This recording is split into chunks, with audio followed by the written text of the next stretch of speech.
வரஹ்மத்துல்லாஹி வபரகாத்துஹு. நஹ்மதுஹு வ நுஸல்லி அலா ரசூலிஹில் கரீம். அம்மா பஅத். ஃபகத் கால அல்லாஹு தபாரக வ தஆலா ஃபீ கலாமிஹில் மஜீத். அஊது பில்லாஹி மினஷ் ஷைத்தானிர் ரஜீம். பிஸ்மில்லாஹிர் ரஹ்மானிர் ரஹீம். وَإِذِ ابْتَلَى إِبْرَاهِيمَ رَبُّهُ بِكَلِمَاتٍ فَأَتَمَّهُنَّ إِلَى آخِرِ الآية. சதகல்லாஹுல் அலீம். கண்ணியத்திற்கும் மரியாதைக்கும் உரிய பெரியோர்களே, சகோதரர்களே, ஹஜ்ஜுடைய புனிதமிக்க மாதங்களில் நாம் இருந்து கொண்டிருக்கிறோம். இந்த ஹஜ்ஜுடைய மாதம், இந்த ஹஜ்ஜுடைய இபாதத், இந்த ஹஜ்ஜுடைய இபாதத்துடைய வழிமுறைகள், இவைகள் எல்லாம் ஒவ்வொரு வருடமும் அல்லாஹ் ஜல்ல ஷானஹு வ தஆலா இதை ஒரு சுழற்சியாக கொண்டு வந்து இந்த உம்மத்திற்கு, தன்னுடைய அடியார்களுக்கு சில செய்திகளை சொல்ல விரும்புகிறார். அல்லாஹ்வை நாம் ரப்பாக, எஜமானனாக ஏற்றுக்கொண்டிருக்கிறோம். நாம் அல்லாஹ்வுடைய அடியார்கள், அடிமைகள். இந்த ஹஜ்ஜுடைய இபாதத்துகளை தாண்டி மற்ற இபாதத்துகளை நாம் பார்த்தால், உதாரணமாக தொழுகை இருக்கிறது, நோன்பு இருக்கிறது, ஜகாத் இருக்கிறது, இவைகளில் எல்லாம் இது ஒரு வணக்கம், இது ஒரு இபாதத் என்று நம்முடைய அறிவுக்கு புரியும் வகையில் அந்த வணக்கம் இருக்கும். தொழுகையில நம்ம சஜிதா செய்யறோம், அல்லாஹ் முன்னால நம்முடைய அடிமைத்தனத்தை நாம் எடுத்துரைக்கிறோம், நோன்புல பசியோடு இருக்கிறோம், சதகா ஜகாத்துகள்ல நாம மற்றவங்களுக்கு நம்ம மூலமாக உதவி கிடைக்கிறது. இதுவெல்லாம் ஒரு வணக்கம், ஒரு இபாதத்து, ஒரு நன்மைக்குரிய செயல் என்பதை நம்முடைய அறிவும் ஏற்றுக்கொள்ளும். ஆனால் இதையெல்லாம் தாண்டி ஹஜ்ஜுடைய இபாதத்துகளை எடுத்து பார்த்தால், ஹஜ்ஜுடைய இபாதத்துகளில் நாம் செய்யக்கூடிய வழிபாட்டு முறைகளை நாம் ஆய்ந்து பார்த்தால், இது எப்படி இபாதத்தாகும், இது எப்படி ஒரு வணக்கமாகும் என்பதை நம்முடைய அறிவால் சிந்தித்தால் அது நமக்கு ஒப்பாகும். சஃபாவுக்கும் மர்வாவுக்கும் மத்தியில் 7 முறை நாம் தொங்கோட்டம் போடுவதோ, ஷைத்தானுக்கு கல்லெறிவதோ, இது எப்படி இபாதத்தாக மாறியது என்பதை நாம் குர்ஆன் ஹதீஸுடைய அடிப்படையில், வரலாற்று ஆய்வில் நாம் உற்று நோக்கினால் இதில் நமக்கு நிறைய படிப்பினைகள் இருக்கிறது. முக்கியமான படிப்பினை என்னவென்றால், அல்லாஹ்வுடைய கட்டளைக்கு முன்பாக அல்லாஹ் ஒரு விஷயத்தை இதை செய்யுங்கள் என்று கட்டளையிட்டால், அந்த கட்டளைக்கு முன்பாக நம்முடைய ஆசைகள், நம்முடைய தேட்டங்கள், நமக்கு பிடித்தமான விஷயங்கள் எல்லாவற்றையும் தியாகம் செய்து அல்லாஹ்வுடைய கட்டளைக்கு முக்கியத்துவம் கொடுக்க வேண்டும் என்பதைத்தான் இந்த ஹஜ்ஜுடைய இபாதத்துகள் நமக்கு உணர்த்துகிறது. இந்த ஹஜ்ஜுடைய வணக்க வழிபாடுகளுடைய முறைகளை எல்லாம் ஹஜ்ரத் இப்ராஹிம் அலைஹிஸ்ஸலாத்து வஸ்ஸலாம் அவருடைய வரலாற்றை குறித்து பேசாமல் பேச முடியாது. அல்லாஹ் குர்ஆனிலே இப்ராஹிம் அலைஹிஸ்ஸலாம் அவர்களுக்கு பல சோதனைகளை கொடுத்தேன் என்று சொல்லுகிறான். நிறைய சோதனைகள். அவர்கள் ஆரம்பத்தில் தங்களுடைய தந்தையை எதிர்த்ததிலிருந்து, ஊரார்களை விட்டு தாங்கள் ஒதுங்கியதிலிருந்து, நெருப்பு குண்டத்தில் போடப்பட்டதிலிருந்து நிறைய சோதனைகள் அடுக்கடுக்காக இருக்கிறது. அதுல நாம பரவலாக கேள்விப்படக்கூடிய முக்கியமான சோதனை, அதற்கு ஹாஜரா அம்மையாரையும் நீண்ட நாட்களுக்கு பிறகு தான் பெற்றெடுத்த குழந்தையையும் ஆள் அரவமற்ற பாலைவன இடத்தில் அல்லாஹ் விட்டுவிட சொல்லி கட்டளையிட போது, என் மனைவிய, என் பிள்ளைய, யாருமே இல்லாத, பாதுகாப்பு எதுவுமே இல்லாத வெட்ட வெளியில, பாலைவனத்துல, உணவுக்கு எந்த ஏற்பாடும் இல்லாத இடத்துல எப்படி விட்டு வர்றது என்ற யோசனை இருந்தாலும், அல்லாஹ்வுடைய கட்டளைக்கு முன்னால் இதையெல்லாம் ஒரு மனிதன் தன்னுடைய சிந்தனையில் கொண்டு வரக்கூடாது. அல்லாஹ்வுடைய கட்டளையை தான் முக்கியத்துவம் கொடுக்க வேண்டும் என்ற அடிப்படையில் அவர்கள் பாலைவனத்துல கொண்டு போய் விட்டுட்டு வந்தாங்க. ஹாஜரா அம்மையார் கேட்கிறாங்க, எங்க விட்டுட்டு போறீங்க? அல்லாஹ்வுடைய கட்டளை, அல்லாஹ்வுடைய கட்டளைன்னு அல்லாஹ் எங்களுக்கு பொறுப்பெடுத்துக் கொள்வான். பால்குடி குழந்தையை கையில் வைத்திருக்கிறார்கள். அந்த குழந்தைக்கு பசியில அழுவோம், அவர்கள் பால் ஊட்டுவார்கள். ஒரு சின்ன நிழல் பகுதி இருந்தது, அந்த பகுதியில அதை படுக்க வச்சிருவாங்க. குழந்தை என்ன செய்யும்? சாப்பிடும், தூங்கும். அது தூங்க ஆரம்பிச்சிடும். வேறு யாராவது ஒரு பிரயாண கூட்டங்கள் அங்கிருந்து வருகிறார்களா, ஏதாவது நாம் உதவி கேட்கிறதுக்கோ இல்ல பாதுகாப்பு இருக்கோ என்பதை தேடுவதற்காக ஹாஜரா அம்மையார் அங்கிருந்த ஒரு மலையுடைய பகுதியில் மேல் நின்று பார்ப்பார்கள். கொஞ்ச நேரம் நின்று பார்ப்பாங்க. அதுக்கப்புறம் குழந்தை அழுக ஆரம்பிக்கும். திரும்ப வந்து குழந்தையை சமாதானப்படுத்துவாங்க, குழந்தைக்கு பால் ஊட்டுவாங்க. திரும்ப இந்த பகுதியில மலையில போய் நின்று பார்ப்பாங்க. இது சாதாரணமாக ஒரு மனிதனுடைய செயல்பாடு. தூரத்துல இருந்து யாரும் வர்றாங்களான்னு சொல்லி இருக்கிறதுல உயரமான இடத்தை ஏறி நிற்கிறது. ஆனா அல்லாஹ்வுடைய கட்டளையை எடுத்து நடப்பதற்காக இவ்வளவு பெரிய தியாகம் செய்ததை அல்லாஹ் நினைவூட்டுவதற்காக அல்லாஹ் தஆலா இன்று ஹஜ் செய்யக்கூடியவர்கள், உம்ரா செய்யக்கூடியவர்கள் எல்லோருமே அந்த மலையில இந்த பக்கமும் ஏறி நிக்கணும், அந்த பக்கமும் ஏறி நிக்கணும். சஃபா மர்வாவுடைய தொங்கோட்டம் இருக்கிறது இல்ல, இது ஹஜ்ரத் ஹாஜரா அம்மையார் இந்த பக்கமும் அந்த பக்கமும் நடந்தது. சில இடத்தில் அவங்க ஓடியது. இதை நினைவு கூறுவதற்காக கியாமத் வரை இந்த மக்கள் இதை நினைவு கூற வேண்டும், இந்த தியாகத்தை நினைவு கூற வேண்டும் என்பதற்காக அவர்கள் செய்த சாதாரண மனித செயல்பாடுகள் ஹஜ்ஜுடைய உம்ராவுடைய முக்கிய வணக்கமாக அல்லாஹ் அதெல்லாம் அந்த தியாகத்தை புரிந்து கொண்டதுடைய வெளிப்பாடு. ஹஜ்ரத் இஸ்மாயில் அலைஹிஸ்ஸலாம் அவர்கள் ஓடி ஆடுகிற பருவத்தில் அவர்களை குர்பானி கொடுக்க சொல்லி அல்லாஹ் கனவின் மூலமாக கட்டளையிட்டான். கனவுதானே என்று விடவில்லை, அல்லாஹ்வுடைய கட்டளை வந்து விட்டது.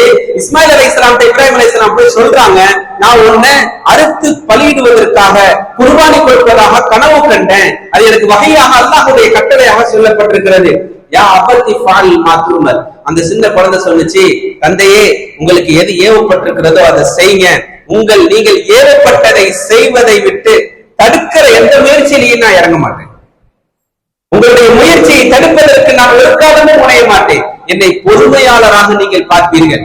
இப்ராஹிம் அலைஹிஸ்ஸலாம் அவங்க இஸ்மாயில் அலைஹிஸ்ஸலாம் அவர்களை கூட்டு போகும்போது அந்த குழந்தை ஒரு 7 வயசுன்னு சில ரிவாயத்துல வருது, 11 வயசுன்னு வருது. அந்த குழந்தை இஸ்மாயில் அலைஹிஸ்ஸலாம் அவங்க சொல்றாங்க தந்தைகிட்ட, தந்தையே நீண்ட நாள்களுக்கு பிறகு பிறந்த குழந்தை நானு, என்னை நீங்க அறுக்கும் பொழுது அல்லாஹ்வுடைய கட்டளையை நீங்கள் ஏற்றுக்கொண்டு அதை என்னை அறுக்கும் பொழுது உங்களுக்கு ஆஹா நம்ம பிள்ளை அறுக்கிறன அப்படின்னு எந்த இறக்கமும் வந்து அந்த கட்டளையை நீங்க செய்யாம விட்டுறக்கூடாது, அதனால கத்திய நல்லா தீட்டிக் கொள்ளுங்க, அது லேசா என் தொண்டையில இறங்கிடணும் அப்படின்னு தந்தைகிட்ட சொல்றாங்க.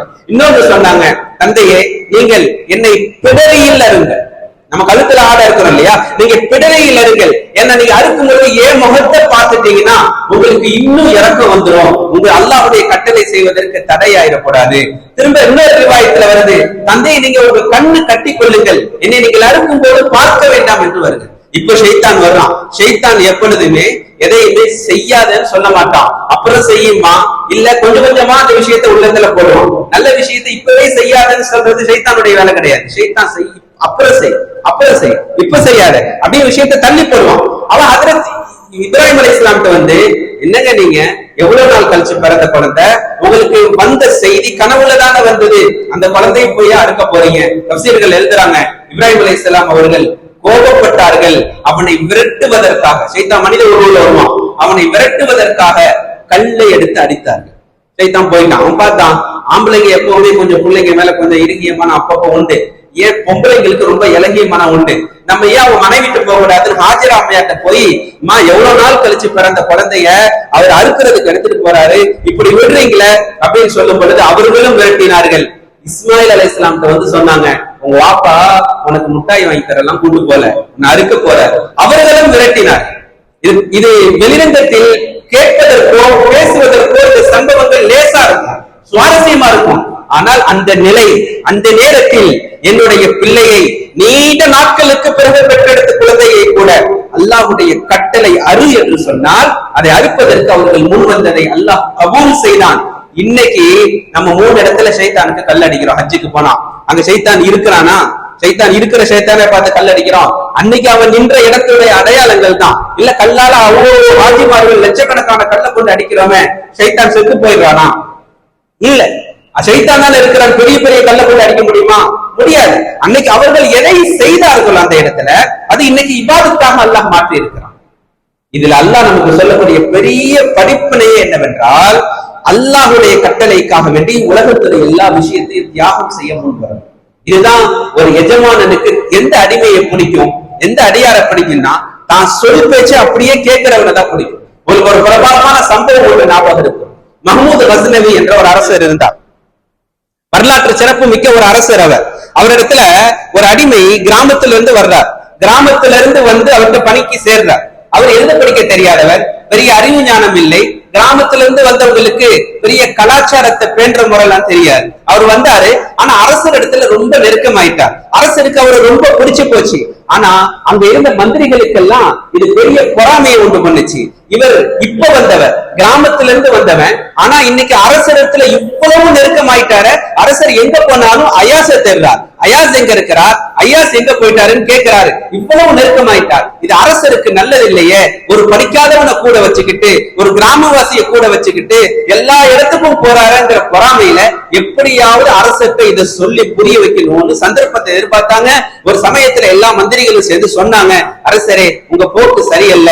ஒவ்வொரு துறைக்கும் அந்த துறை சார்ந்து மெத்த படித்த மேதைகள் நாங்க இருக்கிறோம். நசபுல, குடும்பத்துல, வம்சத்துல, பொருளாதாரத்துல, படிப்புல, அறிவுல எல்லாத்தை விடவும் தாழ்ந்தவன் இந்த அடிமை. இவனை எல்லா இடத்துக்கும் கூட்டு போறீங்களே அப்படின்னு சொன்ன உடனே தான் அரசருக்கு புரிகிறது, இவர்கள் எல்லாம் இவன் மேல் ஏதோ ஒரு தவறான எண்ணத்தில் இருக்கிறார்கள். இவனை ஏன் நான் நெருக்கமாக வைத்திருக்கிறேன் என்பதை இவர்களுக்கு புரிய வைக்க வேண்டும் என்று ஒரு சந்தர்ப்பத்தை எதிர்பார்த்தார். ஒரு கட்டத்துல எல்லாரையும் வச்சுக்கிட்டு, அரசர் தங்களுடைய எல்லா மந்திரிகளையும் வச்சுக்கிட்டு, எல்லாத்துக்கும் இன்னைக்கு என்னுடைய தாவத்து விருந்து அப்படின்னு சொல்லி எல்லாத்துக்கும் மிக கசப்பான பழங்களை கொடுக்கிறான். எல்லாரும் சாப்பிடுறாங்க. எல்லாரும் சாப்பிட்டு வாயில வச்ச உடனே இவ்வளவு கசக்குது, அரசரே ரொம்ப கசக்குது அப்படின்னு சொல்லி துப்புனாங்க. அயாஸ் அதை ருசித்து சாப்பிட்டுக் கொண்டிருந்தார். அந்த அடிமை ருசித்து சாப்பிட்டுக் கொண்டிருந்தார். அரசர் அதை உற்று நோக்குகிறார். எல்லாரும் முன்னாடி கேட்கிறார், அயாசே உனக்கு மட்டும் என்ன இந்த பழம் அவ்வளவு இனிப்பாக இருக்கிறது? எல்லாருமே துப்புறாங்களே. அயாஸ் ஒரு அழகான பதில் சொன்னார், அரசரே என் வாழ்நாள் முழுக்க உங்களுடைய உபகாரத்தின்படி, நீங்கள் கொடுக்கக்கூடிய உபகாரத்துல இனிப்புகளையும் சுவை நிறைந்த உணவுகளையும் சாப்பிட்டுக் கொண்டிருக்கக்கூடிய நான், ஒரே ஒரு நாள் நீங்கள் கசப்பை கொடுத்தால் நான் எப்படி அதை துப்ப முடியும்? அதனால நான் சாப்பிடுறேன்.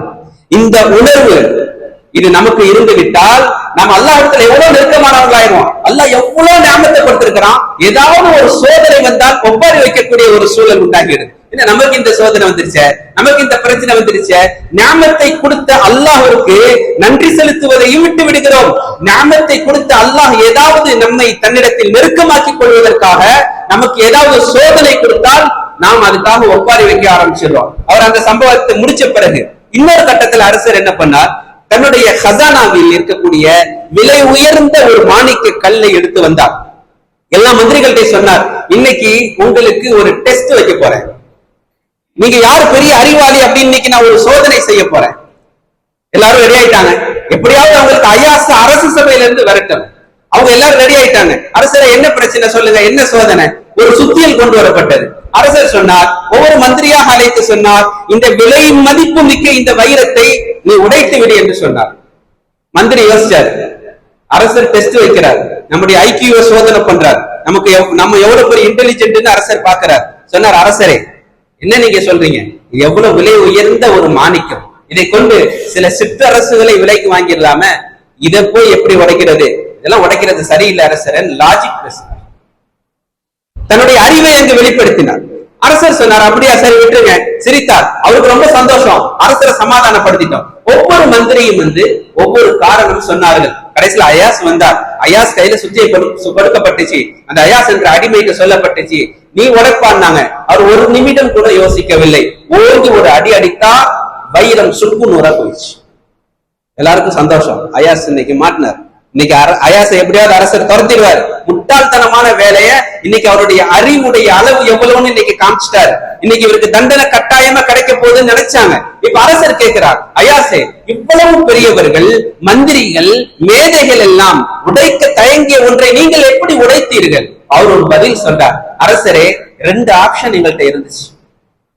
ஒண்ணு, உங்களுடைய கட்டளையை ஏற்று இந்த வைரத்தை உடைக்க வேண்டும். இல்லை என்றால் இந்த வைரத்தை உடைக்காமல் உங்களுடைய கட்டளையை உடைக்க வேண்டும். நீங்க உடைக்க சொல்றீங்க, நான் உடைக்கலைன்னா உங்க கட்டளையை உடைச்சதாகும். நான் உடைச்சேன்னா வைரத்தை உடைச்சதாகும். வைரம் பெருசா உங்க கட்டளை பெருசானா வைரத்தை விட உங்க கட்டளை எனக்கு பெரியது. அதனால் நான் இந்த வைரத்தை உடைத்தேன் என்றார். இப்பொழுதுதான் மக்களுக்கு புரியுது அரசருக்கு இவன் எவ்வளவு நெருக்கமாக எப்படி வந்தான் என்று சொன்னால், அரசர் கொடுக்கக்கூடிய கட்டளைகளை அறிவை கொண்டு பேசுவதல்ல. நம்ம ரப்பிடத்துல நம்முடைய அறிவை கொண்டு வாக்குவாதம் எல்லாம் செய்ய முடியாது. ஏன் எனக்கு இப்படி இருக்குது, ஏன் தகுதியில் எப்படி இப்படி எழுதப்பட்டிருக்கிறது, எனக்கு இருக்கக்கூடிய திறமைகளை கொண்டு நான் உலகத்துல எப்படி இருக்கணும், ஆனா நான் இன்னும் ஏன் ஏழ்மையா இருக்கேன், எதையும் பேச முடியாது. ஹஜ்ஜுடைய வணக்க வழிபாடுகளில் அல்லாஹுடைய கட்டளைக்கு முன்பு உலகத்துல தனக்கு பிடித்தமான எல்லா விஷயங்களையும் இப்ராஹிம் அலைஹிஸ்ஸலாம் அவருடைய குடும்பத்தார்கள் எல்லாத்தையும் உடைச்சிட்டு அல்லாஹுடைய கட்டளைக்கு முன்னுரிமை கொடுத்ததுடைய விளைவுதான் ஹஜ்ஜுடைய எல்லா அமல்களையும் இப்ராஹிம் அலைஹிஸ்ஸலாமுடைய சம்பவம் தான் சம்பந்தப்படும். இதையே அல்லாஹ் நம்மளத்துல திரும்ப திரும்ப நம்மள்ட்ட சொல்றான்னா, ஒரு ஹாஜியோ இல்ல இந்த ஹஜ்ஜுடைய சம்பவத்தை கேட்கக்கூடிய ஒவ்வொரு முஃமினுக்கும் இந்த எண்ணம் வரணும்.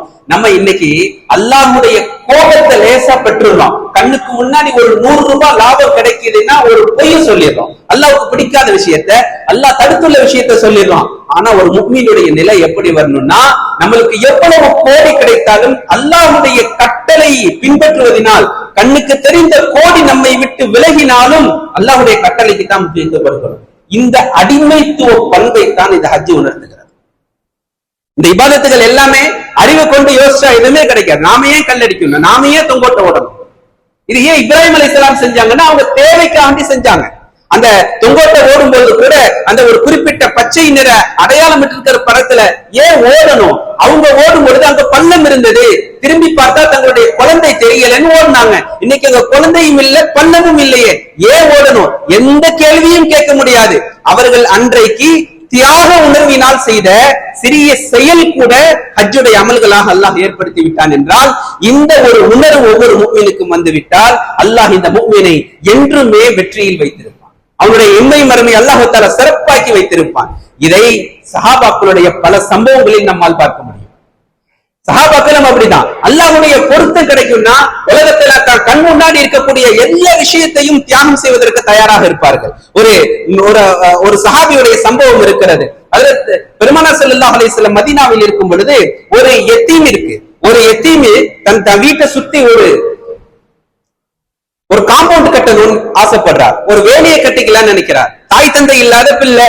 அவர் தனக்கு வீட்டுக்கு பின்னாடி இருக்கக்கூடிய ஒரு மரம், அது பக்கத்து வீட்டுக்கும் இல்லாம தான் வீட்டுக்கும் இல்லாம நடுவுல இருக்குது. இவர் தன்னுடைய மரம் என்று நினைத்துக் கொண்டு வேலை அமைக்கும் பொழுது பக்கத்து வீட்டுக்காரர் சண்டையிடுகிறார். இது ஏன் மரம், இந்த பேரிச்ச மரம் ஏன் மரம்? ரசூலுல்லாஹி ஸல்லல்லாஹு அலைஹி வஸல்லம் அவங்கள்ட்ட இந்த வழக்கு வருது. நபி அவர்கள் விசாரித்து அந்த யத்தீம்கிட்ட சொன்னாங்க, இது ஓ மரம் இல்ல அவர் மரம், இருந்தாலும் நீ யத்தீமாக இருக்கிறாய், உனக்கு அந்த மரத்தை வாங்கி தருவதற்கு நான் வேண்டுமானால் சிபாரிசு செய்கிறேன். அவரை கூப்பிட்டாங்க. அந்த மரத்தை கொடுத்திருப்பா. அவர் யத்தீமு, அவர் வேலி அமைக்கிறாரு, யத்தீமான பிள்ளை தானே, அவர்கிட்ட கொடுத்துருங்கன்னா அவர் அதெல்லாம் முடியாதுன்னு சொல்றாரு. அவர் அப்பதான் இஸ்லாத்துக்கு வந்திருப்பாரா இருக்கும். அவருக்கு நபி ஸல்லல்லாஹு அலைஹி வஸல்லம் கட்டளை எப்படி எடுத்து நடக்கணும்னு தெரியல. என்னால முடியாது, ஒரு மரம் தர முடியாது அப்படின்னு சொல்லிட்டார். பெருமானார் ஸல்லல்லாஹு அலைஹி வஸல்லம் அந்த மரத்துக்கு என்ன விலையோ தந்துடுறேன், 1 மடங்கு தரேன், 2 மடங்கு தரேன். கடைசியில சொன்னாங்க, நீங்க அந்த மரத்தை கொடுத்துருங்க, அதுக்கு பாருங்க சொர்க்கத்துல உங்களுக்கு ஒரு மரம் வாங்கி தரேன். அந்த சொர்க்கத்து மரம் எவ்வளவு பெரியது என்பதை தன்னுடைய அறிவிற்கு புரிகிற மாதிரி சொன்னாங்க. அந்த மரத்துடைய நிழலை வேகமாக ஓடக்கூடிய குதிரையில் ஒரு போர் வீரன் கடந்தால் 1000 ஆண்டுகளானாலும் கடக்க முடியாது. அவ்வளவு பெரிய மரத்தை நான் வாங்கி தரேன் அப்படின்னு சொல்றாங்க. அவரு வேணாம், எனக்கு இந்த மரம் தான் வேணும்னு போயிட்டார். அந்த கூட்டத்துல இருந்த அபூ தஹ்தா என்ற ஒரு சஹாபி, அவர் ரசூலுல்லாஹ்ட்ட கேட்கிறார். ஒரு கோவம் வந்துச்சு அவருக்கு. என்னடா நபி ஸல்லல்லாஹு அலைஹி வஸல்லம் சொல்றாங்க, இவரு மீறிட்டு போறாரு. கேட்டாங்க, யார் ரசூலுல்லாஹி ஸல்லல்லாஹு அலைஹி வஸல்லம் அவர்களே, எனக்கு அனுமதி கொடுத்தீங்கன்னா நான் வாங்கி தரேன், ஆனா நீங்க சொர்க்கத்துல எனக்கு ஒரு மரம் வாங்கி தந்துருவீங்களான்னு கேட்டார். நபி ஸல்லல்லாஹு அலைஹி வஸல்லம் சொன்னாங்க, சரி உங்களுக்கு வாங்கி தரேன், நீங்க வாங்கி கொடுங்கன்னாங்க. இவர் நேரா போனார், அவர் மேல தோல்ல கை போட்டார், பேசிக்கிட்டே போனார். பாருப்பா அந்த மரத்தை கொடுத்துட்டு ரசூலுல்லாஹ் கேட்கறாங்க, அது ஒரு யத்தீமுக்குள்ள கேட்கறாங்க, அதெல்லாம் தரமாட்டேன், 10 மடங்கு காசு தரேன், தரமாட்டேன், எவ்வளவு தந்தாலும் நான் மரத்தை தரமாட்டேன். அவருக்கு ஒரு ஈகோ பிரச்சனை ஆயிடுச்சு. கடைசியில் அபூ தஹ்தா சொன்னாங்க, சஹாபி உங்களுக்கு இந்த மதீனாவில் இருக்கக்கூடிய அபூ தஹ்தாவுடைய தோட்டம் தெரியுமான்னு கேட்டாங்க. அபூ தஹ்தாவுடைய தோட்டம் மதீனாவுல ரொம்ப பிரசித்தி பெற்ற ஒரு தோட்டம். முக்கிய சாலையில இருக்குது, மரங்கள் சீரான இடைவெளியில இருக்குது, நல்ல மதுரமான தண்ணீர் இருக்கிறது, உள்ள குடியிருப்பதற்கு ஒரு வீடு இருக்கிறது. மக்காவில் மதீனாவில் இருக்கக்கூடிய பெரிய பெரிய வசதி படைத்த வியாபாரிகள் எல்லாம், வசதி படைத்தவர்கள் எல்லாம் அபூ தஹ்தாட்ட சொல்லி வைப்பாங்க, உங்க பேரிச்ச மரத்திலிருந்து வரக்கூடிய பேரிச்ச மரத்துல எனக்கு 1 கிலோ எடுத்து வச்சிருங்க, 1/2 கிலோ எடுத்து வச்சிருங்கன்னு பல மடங்கு காசு கொடுத்து வாங்குறதுக்கு தயாராக இருக்கக்கூடிய எல்லாருக்கும் தெரிந்த பிரசித்தி பெற்ற ஒரு தோட்டம். அந்த தோட்டத்தை தந்துடுறேன், நீ அந்த மரத்தை தந்துடுறியான்னு கேட்டாங்க. இவரு என்ன பைத்தியம் முடிச்சிருச்சா, என்ன எப்படி பேசுறீங்க, அப்படின்லாம் கேட்டாரு. கேட்டுட்டு உண்மையாவா? அப்பெல்லாம் வாக்கு சுத்தமாக இருப்பாங்க இல்லையா? ஆமா உண்மைதான், நீ அந்த ஒரு மரத்தை அந்த எத்தீமுக்கு கொடு, நான் தோட்டத்தையே தந்துடுறேன். பேச்சு முடிஞ்சிருச்சு, பேச்சு முடிஞ்சிருச்சு. நபி ஸல்லல்லாஹு அலைஹி வஸல்லம் போறதுக்கு முன்னாடி நேர தோட்டத்துக்கு போனார் அபூ தஹ்தா. அங்க அவருடைய மனைவி இருந்தாங்க வீட்டுக்குள்ள. உம்மு தஹ்தா கூப்பிட்டார்கள், உம்மு தஹ்தா வெளியே வாங்க. வெளியே வந்துட்டாங்க. ஏன் இவ்வளவு பதட்டப்படுறீங்க? இல்ல இந்த தோட்டத்தை நான் வித்துட்டேன், நீங்க வெளியே வந்துருங்க. அவங்க கேட்டாங்க, அப்படியா இவ்வளவு பெரிய தோட்டத்தை வித்துட்டீங்களா? ரொம்ப சந்தோஷம். ஆமா எவ்வளவுக்கு வித்தீங்க? இல்ல இல்ல இங்க எதுவும் கிடைக்காது, மறுமையில நபி ஸல்லல்லாஹு அலைஹி வஸல்லம் ஒரு சொர்க்கத்துல ஒரு மரம் வாங்கி தரேன்னு சொன்னாங்க. நம்ம வீட்டு பொம்பளைல என்ன செஞ்சிருப்பாங்களோ தெரியாது. ஆனா அந்த பெண்மணி சொன்னாங்க, அப்படியா எவ்வளவு அழகான வியாபாரம் பண்ணிட்டீங்க நீங்க. உடனே அந்த பிள்ளைய கையில கூப்பிட்டு வர்றாங்க. அந்த ஒரு பேரிச்சம்பழத்தை, ஒரு ரிவாயத்துல வருது, அந்த குழந்தை தன்னுடைய கையில் 2 பேரிச்சம்பழம் வைத்திருந்தது. அபூ தஹ்தா அதை வாங்கி கீழே வச்சுட்டாங்க. இது வாங்குள்ளது இல்லப்பா, இது வேற ஒருத்தருடைய தோட்டம். கூட்டு போய் நேர நபி ஸல்லல்லாஹு அலைஹி வஸல்லம் போய் நின்னுட்டு ரசூலுல்லாஹ் சொல்றாங்க, யா ரசூலுல்லாஹ் நீங்க சொன்னீங்க, நான் வாங்கி கொடுத்துட்டேன். ரசூலுல்லாஹ்க்கு தகவல் வந்துருச்சு. ரசூலுல்லாஹ் சிரிச்ச வண்ணமாக இருக்கிறாங்க. இருந்தாலும் கடைசியில இவர் ஒரு கன்ஃபர்மேஷன் ரசூலுல்லாஹ்ட்ட கேட்கிறார், யா ரசூலுல்லாஹ் நீங்க சொன்னீங்களே சொர்க்கத்துல ஒரு தோட்டம், அது உண்டு தானே, அது வாங்கி தந்துருவீங்க தானே? ஹஜ்ரத் அபூ தஹ்தா இந்த கேள்வி கேட்ட உடனே ரசூலுல்லாஹ் சிரிச்சிட்டு சொன்னாங்க, இல்ல இல்ல கிடையாது அப்படின்னா. ரொம்ப கண்ணீர் வர ஆரம்பிச்சிருச்சு, கண்ணீர் முட்ட ஆரம்பிச்சிருச்சு. யார சொல்லலாம், என்ன சொல்றீங்க? ஒரு மரம் சொர்க்கத்துல வாங்கி தரேன்னு சொன்னீங்களே, அதுக்காகத்தானே நான் இங்க போனேன். ரசூலுல்லாஹ் சொன்னாங்க, ஒரு யத்தீமிற்காக சொர்க்கத்துடைய ஒரு மரம் உங்களுக்கு கிடைக்க வேண்டும் என்பதற்காகவும், ஒரு யத்தீமின் மீது இறக்கப்பட்டும் உங்களுக்கு இவ்வளவு தாராள மனம், உங்களுடைய தோட்டத்தையே, மதீனாவில் விலையுயர்ந்த தோட்டத்தையே உங்களால் அர்ப்பணிக்க முடிகிறது என்று சொன்னால், அதை விட்டு கொடுக்க முடிகிறது என்று சொன்னால், அல்லாஹ் ரப்புல் இஸ்ஸத் எவ்வளவு கருணையாளன், எவ்வளவு இரக்கம் உள்ளவன். உங்களுடைய சொர்க்கத்தில் பார்க்கும் இடமெல்லாம் கம்மின் ஈகத்தின் ரியாஹின் அபீ தஹ்தா, அபூ தஹ்தாவிற்கென்று நிறைய மரங்கள், கொத்து கொத்தாக பழங்கள் காய்த்துக் கொண்டிருக்கக்கூடிய மரங்களை நான் பார்த்து கொண்டிருக்கிறேன் சொன்னாங்க. சுத்தி இருந்த சஹாபாக்கெல்லாம் இருந்துச்சு, அவரை கட்டி பிடிச்சுக்கிட்டாங்க. அபூ தஹ்தா வாழ்த்துக்கள், எவ்வளவு பெரிய விஷயத்தை சம்பாதிச்சிட்டீங்க, எவ்வளவு பெரிய விஷயத்தை சம்பாதிச்சிட்டீங்க. கொஞ்ச நாள் கழிச்சு உஹது போர்ல அபூ தஹ்தா வஃபாத் ஆயிட்டாங்க, ஷஹீதா வராங்க. அப்ப கூட நபி ஸல்லல்லாஹு அலைஹி வஸல்லம் அந்த சம்பவத்தை சொல்லி சொல்றாங்க, இந்த அபூ தஹ்தாவிற்காக சொர்க்கத்தில் நான் பல மரங்களை பார்க்கிறேன், அவைகள் குலை குலையாக தொங்குகிறது, மதுரமான இனிப்போடு காட்சி அளிக்கிறது என்று சொல்லுகிறார்கள். என்று சொன்னால் இது அபூ தஹ்தாவால எப்படி செய்ய முடிஞ்சதுன்னா, அவருக்கு இந்த தியாக மனப்பான்மை, அல்லாஹ்வுக்காக எதை வேண்டுமானாலும் தியாகம் செய்யக்கூடிய ஒரு மனப்பான்மை, அல்லாஹ்வுடைய பொறுத்து கிடைக்கும், நபியுடைய ஒரு வாக்கு இருக்கிறது, மறுமையில இந்த சிறப்பு கிடைக்கும், அதுல இருந்த யகீன், அவர்கிட்ட இருந்தக்கூடிய ஆழமான நம்பிக்கை, இந்த உலகத்துடைய, இந்த உலகம் சார்ந்த எவ்வளவு பெரிய விஷயத்தையும் தியாகம் செய்வதற்கு தயாராக இருந்த இந்த மனப்பான்மை, இது ஒவ்வொரு முஃமின்களுக்கும் வரும். சின்ன சின்ன விஷயங்களுக்கு எல்லாம் ஹதீஸ்ல நிறைய சிறப்பு இருக்கிறதுன்னு சொன்னா, அந்த சிறப்புகள் உண்மையானவை, சத்தியமானவை, அதன் மீது நமக்கு யக்கீன் இருக்கிறது, ஆழ்ந்த நம்பிக்கை இருந்துச்சுன்னா நமக்கு இந்த உலகம் துச்சமாக தெரியும், மறுமை ரொம்ப பெரியதாக தெரியும். இந்த விஷயம், இந்த தியாக மனப்பான்மையை தான் இந்த ஹஜ்ஜுடைய எல்லா அமல்களும் நமக்கு வலியுறுத்துகிறது. குர்பானியை நம்ம அறுக்கிறோம், அதுல கூட ஒரு தியாக மனப்பான்மை இருக்கிறது. அன்னைக்கு இப்ராஹிம் அலைஹிஸ்ஸலாம் செஞ்ச செயல் மூலமாகத்தானே அன்னைக்கு அல்லாஹ் இஸ்மாயில் அலைஹிஸ்ஸலாமுக்கு பகரமாக அல்லாஹ் ஒரு ஆடு கொடுத்தான், இவங்களால ஒரு ஆடு அறுக்க முடிஞ்சது. இன்னைக்கு நம்ம ஆடு அறுக்கிறோம்னா இன்னைக்கு நாம ஏதோ எங்கேயோ காசு கொடுத்து எங்கேயோ அறுத்துடுறோம். ஆனா நம்ம முறை என்ன, சிறந்த முறை என்னன்னா, ஆடு வாங்கணும், ஆடை வாங்கி நம்ம வீட்டுல வளர்க்கணும், நமக்கும் அதுக்கும் மத்தியில ஒரு அன்பு ஏற்படணும், நம்ம சொல்றதெல்லாம் அது கேட்க ஆரம்பிச்சிடும், வான்னா வரும், போன்னா போகும். அதற்கு பிறகு அல்லாஹ்வுடைய கட்டளை என்று சொல்லி நாம் எதன் மீது அன்பு வைத்திருக்கிறோமோ, எதை நாம் ஆசைப்படுகிறோமோ, எதை பரிமாறித்துக் கொண்டிருந்தோமோ அதை நம்ம கையால அறுப்போம். பெரியார்கள் வரலாறு எல்லாம் இருக்கிறது, அவர்கள் இப்படித்தான் ஆடு வளர்ப்பாங்க. வளர்த்துட்டு கடைசியில ஆடு அல்லாஹ்வுடைய கட்டளைக்காக குர்பானி கொடுக்கிறேன் என்று அறுக்கும் பொழுது கண்களில் தாரத்தாரையாக கண்ணீர் வரும். என்ன, அந்த ஆட்டு அவங்க கூடவே வளர்த்ததுடைய மஹப்பத்து. ஆனா அறுக்கிறதுங்கிறது அல்லாஹ்வுடைய கட்டளை. அப்ப அல்லாஹ்வுடைய கட்டளைக்கு முன்பு உலகத்துல எவ்வளவு பெரிய லாபங்கள் கண்ணுக்கு தெரிந்தாலும், ஒரு முஃமின், ஒரு அடியான், அவன் இந்த விஷயங்களை எல்லாம் உணர்வானையானால், நான் அல்லாஹ்வுடைய கட்டளைக்குத்தான் முக்கியத்துவம் கொடுப்பேன் என்ற நிலை ஒரு அடியானிடத்தில் வந்துவிட்டால், அந்த அடியான் தான் அல்லாஹ்விடத்தில் சிறந்தவராக ஆகுகிறார். இதைத்தான் ஹஜ்ஜுடைய எல்லா வணக்க வழிபாட்டு முறைகளும் இதைத்தான் நமக்கு வலியுறுத்துகிறது. அல்லாஹ் ஜல்ல ஷானஹு வ தஆலா அப்படிப்பட்ட சிறந்த நன்மக்களாக நம் அனைவரையும் ஆக்கியருள் புரிவானாக. யாரெல்லாம் ஹஜ்ஜுக்கு சென்றிருக்கிறார்களோ அவருடைய ஹஜ்ஜை அல்லாஹு தஆலா மக்பூலான மப்ரூரான ஹஜ்ஜாக ஆக்கியருள் புரிவானாக. யாரெல்லாம் ஹஜ்ஜு முடித்திருக்கிறார்களோ அவர்களுடைய ஹஜ்ஜையும் அல்லாஹ் கபூல் செய்வானாக. யாரெல்லாம் ஹஜ்ஜுக்கு செல்லாமல் இருக்கிறார்களோ அவர்களுக்கும் அல்லாஹு தஆலா ஹஜ்ஜுடைய நசீபை தந்தருள்வானாக. ஆகிரு தஅவானா அல்ஹம்துலில்லாஹி ரப்பில் ஆலமீன். அஸ்ஸலாமு அலைக்கும் வரஹ்மத்துல்லாஹி வபரகாத்துஹு.